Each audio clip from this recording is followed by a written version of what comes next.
வணக்கம். சமூகத்தின் இன்றைய பிரதான செய்திகளுக்காக உங்களுடன் இணைந்து கொள்ளும் நான் இராசரத்தினம் மவுசன். விரிவான செய்திகளுக்குள் செல்லும் முன்னர் முதலில் தலைப்புச் செய்திகள். பிரமிட் திட்டங்களின் பரவலுக்கு எதிரான தேசிய விழிப்புணர்வு வாரம் ஆரம்பம். ராணுவத்திடம் கையளிக்கப்பட்ட 29 சிறுவர்கள் அங்கே செம்மணியில் சிறுவர்களின் உடற்பாகங்கள் மீட்கப்படுவதால் உறவுகள் சந்தேகம். பாதுகாப்பு செயலாளர் பதவி வழங்கப்பட்டாலும் ஏற்றுக்கொள்ள மாட்டேன் பொன்சேகா சூளுரை. தீவு பகுதிகளுக்கு சுற்றுலா செல்லும் பயணிகளின் பாதுகாப்பை உறுதிப்படுத்த நடவடிக்கை.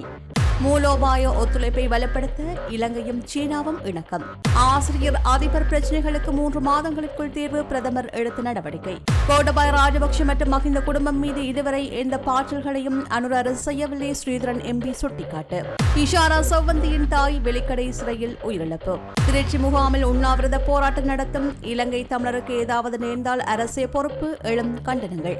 வவுனியாவில் தமிழர்களின் நடைபாதை கடைகள் சில அகற்றம்.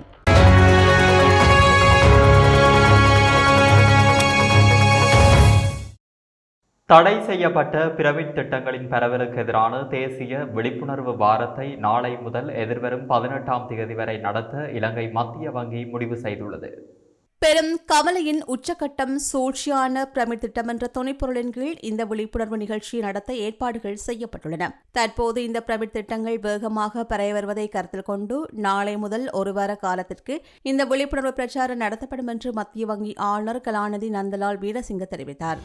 இறுதி யுத்தத்தில் பெற்றோரால் இராணுவத்திடம் கையளிக்கப்பட்ட 29 சிறுவர்களின் நிலை தொடர்பில் சர்வதேச மௌனம் காக்கக்கூடாது என வடக்கு கிழக்கு வலிந்து காணாமலாக்கப்பட்ட உறவுகளின் சங்க பொதுச் செயலாளர் லீலாவதி ஆனந்த நடராஜா தெரிவித்துள்ளார். யாழ் அரியாலை செம்மணி சித்துப்பாத்தி மயானத்தில் சிறுவர்களின் உடற்பாகங்கள் மீட்கப்பட்டமை தொடர்பில் கருத்து தெரிவிக்கின்ற போது அவர் இவ்வாறு தெரிவித்தார். அவர் மேலும் தெரிவிக்கையில், இறுதி யுத்தகால பகுதியில் 4 ராணுவ முகாம்களில் பெற்றோர்கள் சரணடையும் போது தமது பிள்ளைகளையும் கூட்டிச் சென்று ராணுவத்திடம் கையளித்தனர். அவ்வாறு கையளிக்கப்பட்டவர்களில் 29 சிறுவர்கள் உள்ளடங்குகின்ற நிலையில் இதுவரையில் அவர்கள் தொடர்பான எந்த தகவலும் இல்லை. மறைந்த ஆண்டகை யோசப் வழங்கிய தகவலின் அடிப்படையில் இறுதி யுத்தத்தில் 16,000 பேர் உயிருடன் சரணடைந்ததாக சர்வதேசத்திற்கு தெரிவிக்கின்றனர். அவர்களுக்கு இனி நடந்தது என்பது தொடர்பில் இதுவரையில் தெரியாது.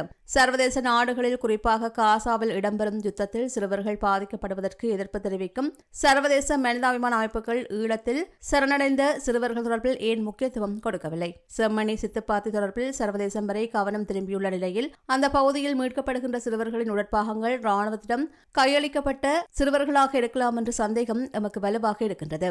பாதிக்கப்பட்ட தரப்பினரான எமக்கு இலங்கை நீதி கட்டமைப்பில் நம்பிக்கை இல்லை. ஐநாவில் தொடர்ச்சியாக வலியுறுத்தி வருகின்ற நிலையில் சர்வதேசம் இறுதி யுத்தத்தில் இலங்கை ராணுவத்திடம் கையளிக்கப்பட்ட 29 சிறுவர்களுக்கு என்ன நடந்தது என்பது தொடர்பில் பொறுப்பு கூற வைக்க வேண்டும் என்றும் அவர் மேலும் தெரிவித்தார். பாதாள உலக நடவடிக்கைகளை தடுப்பதில் இந்த அரசாங்கம் எதுவும் செய்யவில்லை எனவும் தனக்கு பாதுகாப்பு செயலாளர் பதவி வழங்கப்பட்டாலும் அதை நான் ஏற்றுக்கொள்ள மாட்டேன் என்றும் சரத் பொன்சேகா தெரிவித்துள்ளார்.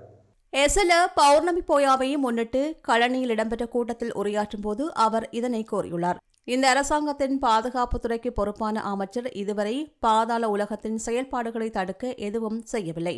முதலில் திருடர்கள் பிடிக்கப்பட வேண்டும், அவ்வாறு இல்லாவிட்டால் எதனையும் செய்ய முடியாது என்று தெரிவித்தார். இப்போதெல்லாம் கொலைகள் முக்கியமாக போதைப்பொருள் கடத்தல் மூலம் நடக்கின்றன. இதன்படி போதைப்பொருள் நம் சமூகத்திற்கு அவமானமாகிவிட்டது. எனக்கு பாதுகாப்பு செயலாளர் பதவி வழங்கப்பட்டாலும் நான் அதை ஏற்க மாட்டேன். அத்தோடு நடவடிக்கைகளை செயற்படுத்த சரியான செயலாளர்கள் இல்லை. அமைச்சகங்களில் தணிக்கை அதிகாரிகளாக செயலாளர்கள் உள்ளார்கள் என்றும் அவர் தெரிவித்தார்.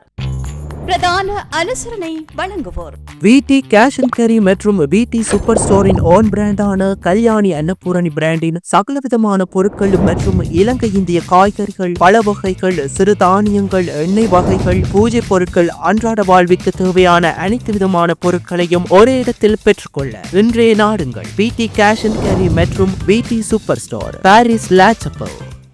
யாழ் குடாநாட்டில் தீவு பகுதிகளுக்கு சுற்றுலா செல்லும் பயணிகளின் பாதுகாப்பை உறுதிப்படுத்த அனைத்து நடவடிக்கைகளும் எடுக்கப்பட்டுள்ளதாக கடற்றொழில், நேரியல் மற்றும் கடல் வளங்கள் அமைச்சர் ராமலிங்கம் சந்திரசேகர் தெரிவித்துள்ளார்.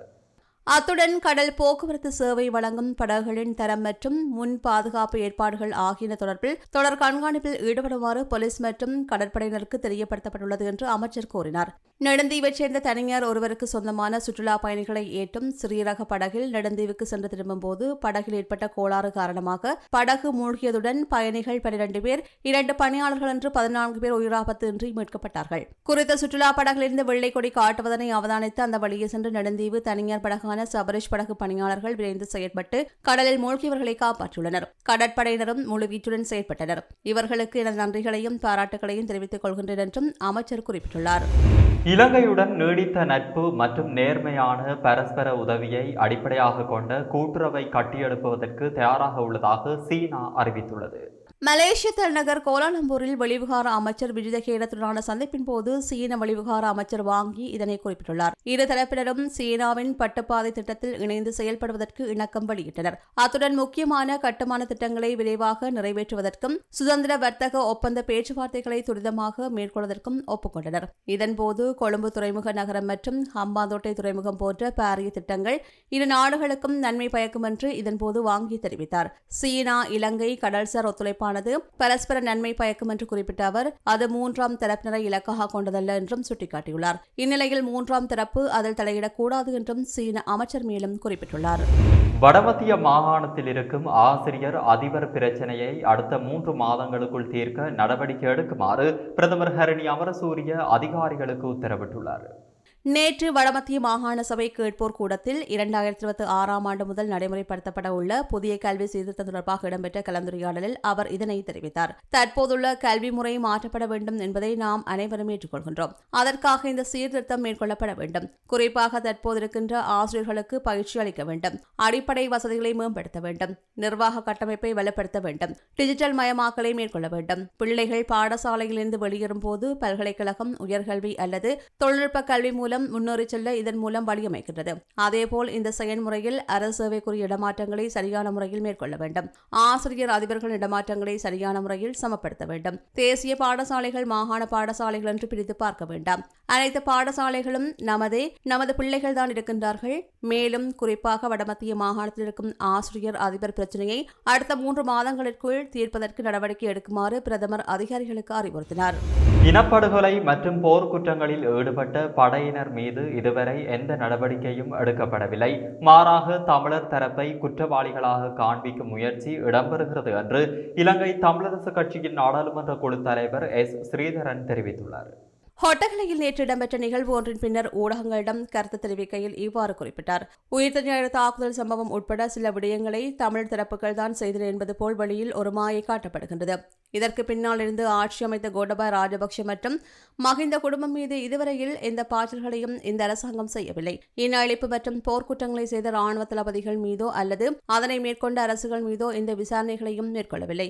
இந்நிலையில் தமிழ் தரப்பை குற்றவாளியாக காண்பிக்கும் முயற்சி இடம்பெறுகின்றது. இதனால் நாம் கூடுதல் அவதானத்துடன் இருக்க வேண்டும். மேலும் மலையக மக்கள் 200 வருடங்களுக்கு மேலாக இந்த மண்ணில் வாழ்கின்றார்கள். நபர் ஒருவர் பிரிட்டனுக்கோ அல்லது கனடாவுக்கோ சென்றால் அங்கு 3 அல்லது 5 வருடங்களில் குடியுரிமை கிடைக்கின்றது. வீடு வழங்கப்படுகின்றது. உழைப்புக்கேற்ப ஊதியம் கிடைக்கின்றது. ஆனால் இந்த நாட்டுக்காக 10 பரம்பரையாக உழைத்த மக்களுக்கு ஒரு துண்டு காணி கூட இன்னும் வழங்கப்படவில்லை என்று தெரிவித்தார். பிரபல பாதாள உலகக்குழு தலைவர் கனேமுள்ள சஞ்சீவ படுகொலை சம்பவத்தின் பிரதான சந்தேக நபரான இசாரா செவந்தி என்ற பெண்ணின் தாய் வெலிக்கடை சிறைச்சாலையில் உயிரிழந்துள்ளார். குறித்த பெண் மாரடைப்பு காரணமாக கடந்த 11ஆம் தேதி உயிரிழந்துள்ளார். இந்த கொலைக்கு உதவிய குற்றச்சாட்டின் பேரில் இசாராவின் தாய் மற்றும் சகோதரர் ஆகியோரை போலீசார் கைது செய்து தடுப்பு காவல் வைத்திருந்தனர். இந்நிலையில் குறித்த இசாராவின் தாய் மரணமடைந்துள்ளதாக தெரிவிக்கப்படுகின்றது. கனேமுல்ல சஞ்சீவவின் கொலையுடன் தொடர்புடைய குற்றம் சுமத்தப்பட்ட இசாராவை இதுவரையில் போலீசாரினால் கைது செய்ய முடியவில்லை என்பது குறிப்பிடத்தக்கது.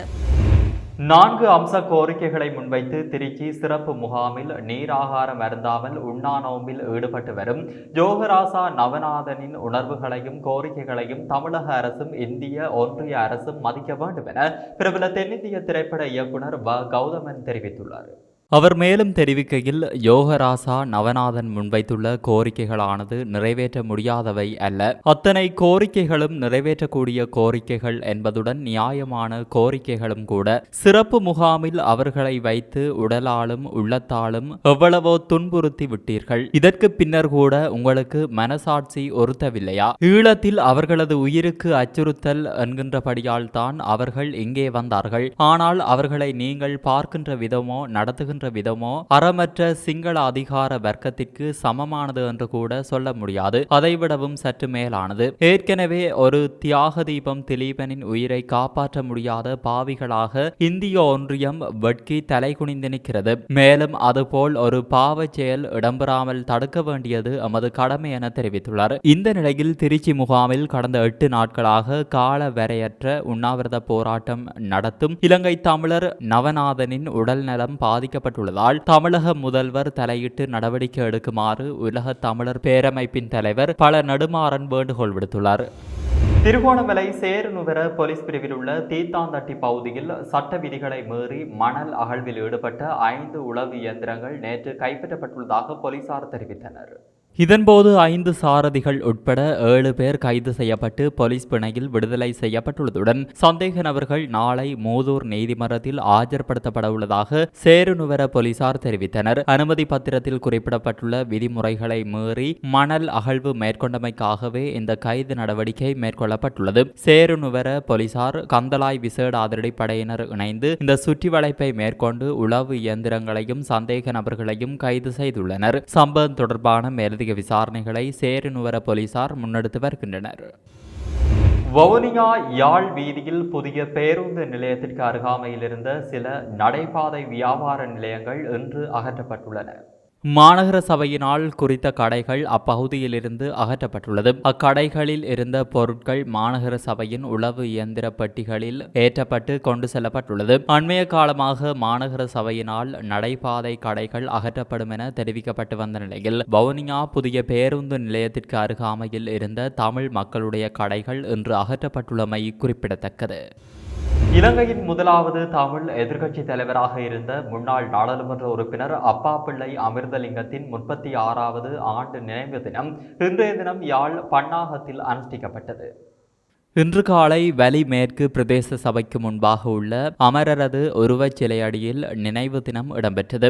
பன்னாகம் கிராம அபிவிருத்தி சங்கத்தின் ஏற்பாட்டில் இடம்பெற்ற நிகழ்வின் போது அமரரது உருவச் சிலைக்கு மலர் மாலை அணிவிக்கப்பட்டு சுடரேற்றி மலர் தூவி அஞ்சலி செலுத்தப்பட்டது. இதேவேளை அமிர்தலிங்கம் அறக்கட்டளை நிலையத்தின் ஏற்பாட்டில் மூளாயில் அமைந்துள்ள அன்னாரது இல்லத்திலும் நினைவு தினம் அனுஷ்டிக்கப்பட்டது. இதில் அமரரின் உருவச் சிலைக்கு மலர் மாலை அணிவித்து மலர் தூவி அஞ்சலி செலுத்தப்பட்டது. இந்த நிகழ்வில் வலி மேற்கு பிரதேச சபை கௌரவ தவிசாளர் ச ஜெயந்தன், பிரதேச சபை உறுப்பினர்கள் மற்றும் கட்சி ஆதரவாளர்கள், பொதுமக்கள் என பலரும் கலந்து கொண்டனர். தமிழீழ மக்கள் விடுதலை கழகத்தின் 36வது வீர மக்கள் தினம் வவுனியா கோயில் குளத்தில் அமைந்துள்ள க உமா மகேஸ்வரன் இல்லத்தில் இன்று நடைபெற்றது. ஜனநாயக மக்கள் விடுதலை முன்னணியின் உறுப்பினரும் வவுனியா மாநகர சபையின் முதல்வருமான சு காண்டீவன் தலைமையில் இடம்பெற்ற இந்த நிகழ்வில் தமிழர் விடுதலை கூட்டணியின் செயலாளர் அ அமிர்தலிங்கத்தின் உருவப்படத்திற்கு மலர் மாலை அணிவித்து அஞ்சலி செலுத்தப்பட்டது. இன்று ஆரம்பிக்கப்படும் வீர மக்கள் தினத்தின் இறுதி நாள் நிகழ்வுகள் எதிர்வரும் 16ஆம் தேதி அனுஷ்டிக்கப்பட உள்ளமை குறிப்பிடத்தக்கது. யாழ்ப்பாணம் எலுவை தீவுக்கு அப்பால் உள்ள புதுடு பகுதியில் இலங்கை கடற்படை நேற்று நடத்திய விசேட தேடுதல் நடவடிக்கையின் போது 15 மில்லியன் ரூபாவுக்கும் அதிக பெறுமதியான சுமார் 38 கிலோ கேரள கஞ்சா கைப்பற்றப்பட்டுள்ளது.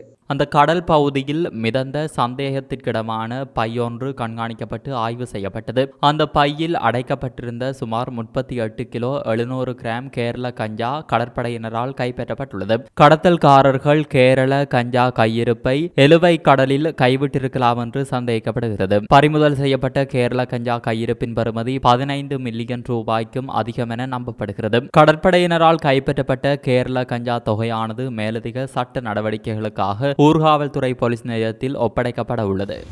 இத்துடன் சமூகத்தின் இன்றைய பிரதான செய்திகள் நிறைவடைகின்றன. தொடர்ந்தும் சமூகத்துடன் இணைந்திருங்கள். நன்றி, வணக்கம். இது போன்ற செய்திகளை தெரிந்து கொள்ள சமூகம் நியூஸ் சேனலை சப்ஸ்கிரைப் செய்து அருகில் உள்ள பெல் பட்டனை கிளிக் செய்யுங்கள்.